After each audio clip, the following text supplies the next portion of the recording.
Olá, eu estou aqui com vocês mais uma vez para compartilhar de um peso profético que o Senhor tem me dado nesses últimos meses.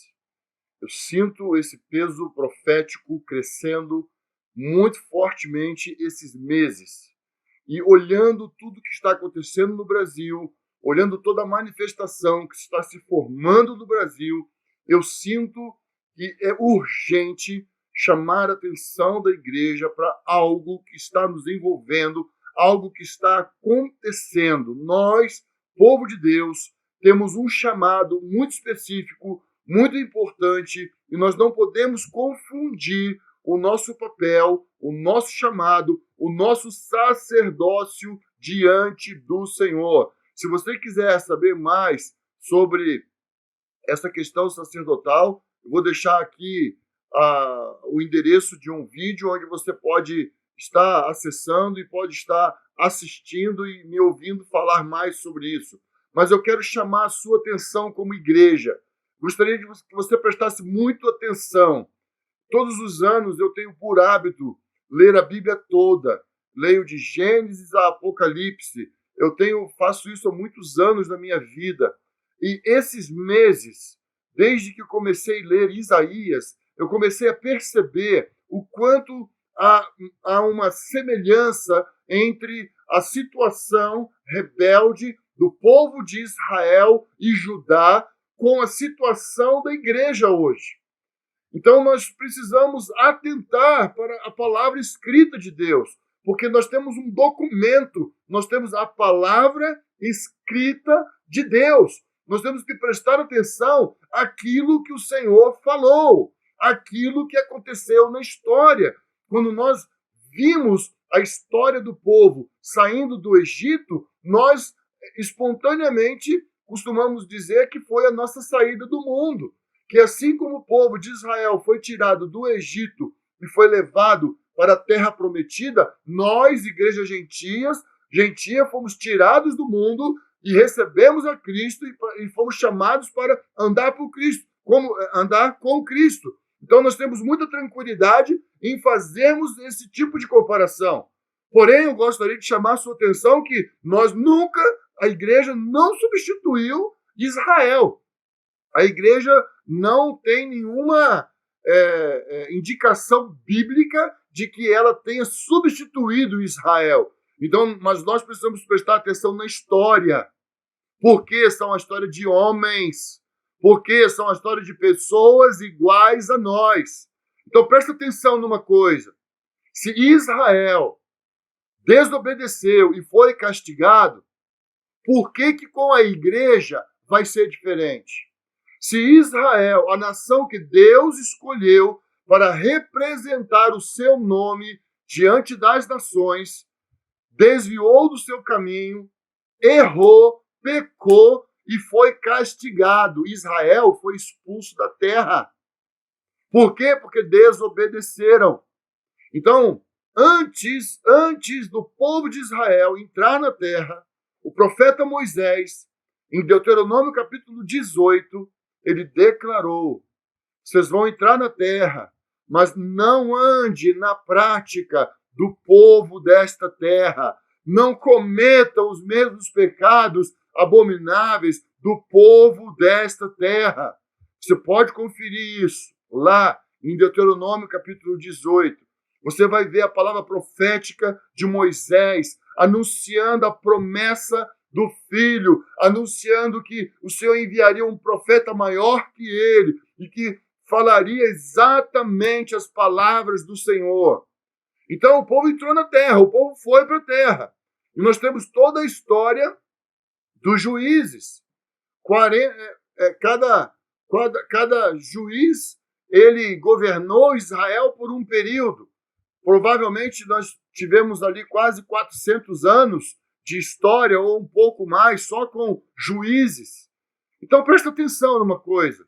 Qual o problema de juízes? Porque todo mundo andava conforme a sua própria cabeça. Começa a perceber alguma coisa? As pessoas estavam andando conforme a sua própria cabeça. E aí eles pediram um rei, o Senhor mandou um rei, veio o rei Saul, mas Saul não se voltou para o Senhor, Saul ficou embebecido com as conquistas, com a promessa, e ele queria era conquistar a terra. Mas Saul não se preocupou em trazer a presença. Saul não se preocupou em buscar a presença do Senhor. E já foi o contrário. Davi buscou a presença. Davi trouxe a arca para Jerusalém. Davi, ele era apaixonado pela presença. Então nós precisamos prestar atenção em algumas coisas. Percebe? Entramos no reino, começamos a praticar algumas coisas da palavra de Deus, mas muitas vezes nós ficamos encantados com as bênçãos, gostamos do ambiente abençoado e às vezes paramos de prestar atenção nos preceitos do Senhor. E foi o que Israel fez. Israel parou de observar os preceitos do Senhor. Eles abandonaram a lei do Senhor e os preceitos do Senhor para andar conforme a justiça da terra, das nações ao redor de Israel. Porque Israel se afastou do Senhor. Deus enviou Isaías, Deus enviou Jeremias, Deus enviou Ezequiel, Deus enviou Daniel, Deus enviou vários outros profetas. Joel, antes de todos eles, já estava profetizando, chamando atenção e falando: chorem sacerdotes, ministros do altar. Então nós precisamos prestar atenção na palavra profética que saiu naqueles dias. A palavra principal daqueles dias foi: arrependei-vos. Arrependei-vos. Volta para mim e eu me voltarei para vós. Volta para mim e eu me voltarei para vós. Aqui em Isaías, capítulo 1, do 16 ao 20, diz: lavai-vos e purificai-vos, tirai de diante dos meus olhos as vossas obras más, parai de praticar o mal. E aí você pode ler até o versículo 20 e você vai ver um apelo profético e você vai ver a chamada profética para prestar atenção no caminho do Senhor. O refrão mais repetido em Isaías é o caminho do Senhor. O Senhor vai restaurar o seu caminho e nem os loucos errarão o caminho. Então presta atenção, a palavra de Isaías foi: volta, volta, precisamos voltar, vocês precisam voltar, o Senhor vai expulsar vocês da terra, o Senhor vai cumprir a sua palavra. Por quê? Porque o Senhor tem zelo pelo seu nome, o Senhor ama o seu nome, o Senhor nos salva por amor ao seu nome, o Senhor nos preserva por amor ao seu nome. Foi o que o Senhor fez com Israel, foi o que o Senhor fez todo o tempo com Israel. Jeremias, capítulo 3, versículo 1, eles dizem: se um homem rejeitar sua mulher e ela se separar dele e se juntar a outro homem, por acaso ele voltará para ela? Aquela terra não ficaria inteiramente contaminada? Tu te prostituíste com muitos amantes, mas ainda assim volta para mim, diz o Senhor. O Senhor continuou dizendo: volta para mim. Igreja brasileira, igreja do Senhor, igreja que se chama pelo nome do Senhor, lavada pelo sangue do Cordeiro, onde nós estamos colocando a nossa esperança. A nossa esperança, ela está firmada nos movimentos populares, a nossa esperança está em um homem, a nossa esperança está baseada numa figura humana que está na presidência da República. Graças a Deus pelo presidente que o Senhor colocou lá. Mas eu diria graças a Deus por outro presidente que estivesse lá, porque esta teria certamente sido a vontade de Deus. Porque o Senhor é quem remove reis e estabelece reis. Nós não podemos esquecer disso. Nós precisamos prestar atenção nisso. Nós precisamos tomar cuidado. Igreja, presta atenção. Todo esse movimento popular que está acontecendo no Brasil também aconteceu nos Estados Unidos. A igreja se envolveu da mesma forma. A igreja americana colocou sua esperança em um homem Nós não podemos colocar a nossa esperança em um homem. Nós não podemos colocar a nossa esperança num movimento popular. A nossa esperança precisa estar no Senhor. Nós precisamos colocar a nossa esperança no Senhor. Nós precisamos colocar a nossa dependência no Senhor. Nós não podemos colocar a nossa confiança nas Forças Armadas. Nós não podemos colocar a nossa confiança em homens com boas atitudes. Nós precisamos colocar a nossa confiança no Senhor. O que você acha que a igreja no Afeganistão está fazendo agora? Em quem a igreja do Afeganistão vai poder contar? Ela vai poder contar com as Nações Unidas? Ela vai poder contar com os Estados Unidos? Não! A igreja no Afeganistão agora está dependendo só do Senhor. Graças a Deus, eles já dependiam antes. Porque ser cristão no Afeganistão era passível de espada no pescoço.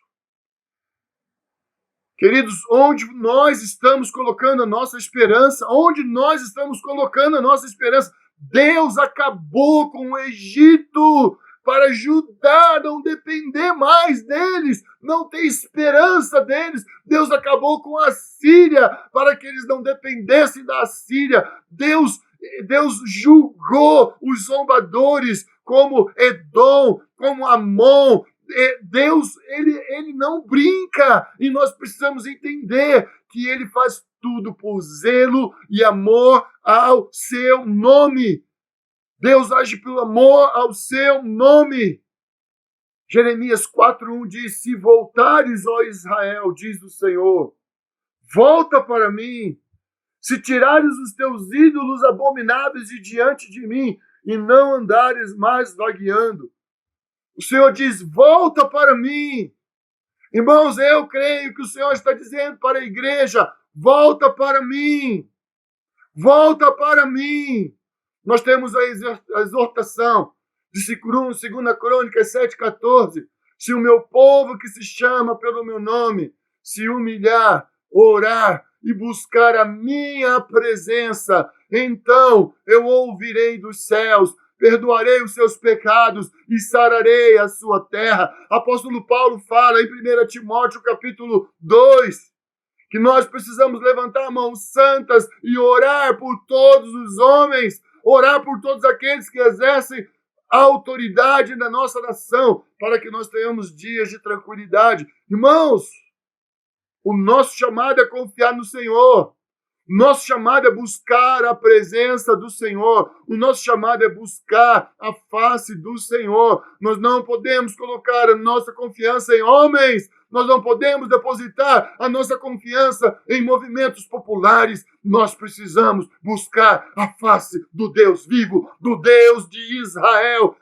Ele disse repetidas vezes em Ezequiel: e todos saberão que eu sou o Senhor. E todos saberão que eu sou o Senhor. Eu vou tirar Israel da terra para que todos saibam que eu sou o Senhor. Eu vou acabar com Egito, com Faraó, e vou acabar com Babilônia, e vou acabar com Tiro, para que todos saibam que eu sou o Senhor, e eu vou levar Israel de volta para a terra, porque eu quero que todos saibam que eu sou o Senhor. Nós estamos diante do Senhor dos Senhores, do Rei dos Reis. Nós estamos diante daquele que tem mais poder do que qualquer homem na terra, tem mais poder do que qualquer movimento popular que possa surgir no Brasil. Nós, igreja, precisamos clamar ao Senhor, precisamos nos arrepender das nossas divisões, precisamos nos arrepender das nossas facções, precisamos nos arrepender dos nossos pecados, de toda a imoralidade, de toda a idolatria. Nós precisamos nos arrepender de toda a rebeldia, nós precisamos nos arrepender de todo o consumismo que há no nosso meio. Precisa haver arrependimento. Nós precisamos nos arrepender, porque esses são pecados que nós, como igreja, estamos cometendo. Agora presta atenção numa coisa. O povo ficou 490 anos no cativeiro. Voltam para Jerusalém, voltam para Israel. Jesus, João Batista aparecem no cenário. João Batista aparece primeiro. João Batista estava ali 700 anos, provavelmente, depois de Isaías. 400, 500 anos depois de Daniel. Qual foi a palavra de João Batista? Qual foi a palavra de João Batista? Arrependei-vos, arrependei-vos, preparai o caminho do Senhor, preparai o caminho do Senhor, preparai o caminho do Senhor, arrependei-vos. Igreja, nós precisamos nos arrepender, nós precisamos nos voltar para o Senhor, nós precisamos clamar ao Senhor para que venhamos a converter os nossos corações ao Senhor, para que todos saibam que o nosso Deus é o Senhor. O Deus Criador de toda a terra continua sendo o Senhor. Há promessas para o Brasil, há promessas para a igreja brasileira, mas você acha que essas promessas vão se cumprir de graça? Você acha que essas promessas vão se cumprir sem nos arrependermos? Você acha que Deus vai usar a igreja brasileira com toda essa divisão, com toda essa idolatria, com toda essa feitiçaria que existe no nosso meio? Você acha que Deus vai cumprir a palavra profética? Deus mudou algumas vezes em Israel, porque eles não ouviram. Eles não ouviram. Presta bem atenção, queridos. Toda a palavra do Senhor tem um se. Se. Isso não mudou. Deus continua sendo o mesmo. Nós precisamos nos arrepender. Presta atenção. Presta atenção. Veio a palavra do Senhor a João Batista no deserto. Assim como veio a palavra do Senhor a Samuel, assim como veio a palavra do Senhor a Elias, assim como veio a palavra do Senhor a Isaías, assim como veio a palavra do Senhor a Jeremias, a Ezequiel e a Daniel. Eu creio, irmãos, eu creio que a palavra do Senhor está voltando novamente. Ela está voltando para o cenário novamente. E essa palavra diz: arrependei-vos, arrependei-vos, arrependei-vos. Israel atual precisa se arrepender. Esse Israel que está aí precisa se arrepender. A igreja precisa se arrepender. Nós precisamos nos arrepender dos nossos maus caminhos. Que o Senhor tenha misericórdia de nós. Que o Senhor faça resplandecer o seu rosto sobre nossas casas, sobre nossas famílias, sobre nossas congregações, sobre os pastores que presidem o rebanho do Senhor no Brasil. Que o Senhor atenda o nosso clamor, que o Senhor mude a história da nossa nação, que o Senhor mude a história da igreja, que o Brasil se torne uma brasa viva, uma brasa incandescente, que a igreja brasileira possa espalhar missionários por todas as nações. Oxalá que o poder do Senhor desça sobre nós de tal maneira que a obra do Senhor avance do mundo e que o Brasil se torne um lugar de refúgio para as nações no dia mau, que a nossa nação se torne um lugar de refúgio para as nações onde as trevas já dominaram. Irmãos, as trevas já dominaram. Presta atenção. Nós precisamos nos alinhar, nós precisamos nos colocar diante do Senhor.